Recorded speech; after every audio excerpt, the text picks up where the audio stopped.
So I was born into a Catholic family. I've been at Mass probably every weekend since I was born.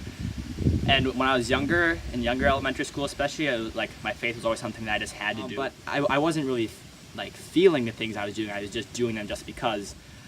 But I was always thinking that I had to get my life together before I came back to God. That somehow God was keeping track of everything that I've done. Even though I've gone to confession, He was still keeping track of everything I've done, writing it all in a book, so that when on the final judgment day, He's going to go, "Oh, Adam, you did this however many times. You did this however many times," and I'll be like, "Yeah, I did." I didn't really understand how His forgiveness worked. And when I was younger, all the time, I'd always fight with my brother. So I'd always fight with my brother and stuff, and parents would make us hug each other and forgive each other and whatever. And we would always just say we always fought every day. And we'd always say we love each other when our parents would make us and when there's other people around, but we'd always be angry at each other. And I imagined that that's the same way that God was. I projected the way that my forgiveness was onto this supernatural being, that I expected Him to forgive us the same way, which isn't true at all. And I didn't realize that until later.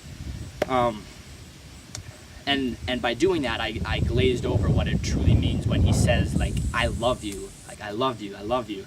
Because forgiveness is something that is, I guess you could say, over talked, you could say, because we always hear it. It's always "Oh, you're forgiven, oh, you're forgiven. Jesus died to forgive you."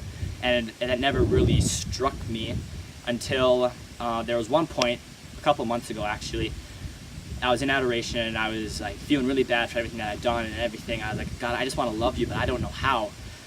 And I closed my eyes and I saw Him up in heaven, and there were just tears streaming down His eyes, and He was just looking at me with such love.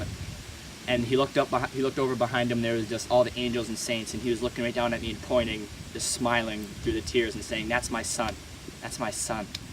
And I was just so blown away, and that just tore me right open. That's what He feels. Even when we sin, He still feels that same way about us. It doesn't change. And He feels that same way about each of us, about me, about you. You go, "That's my daughter, that's my son, that's my best friend down there." He feels that for us.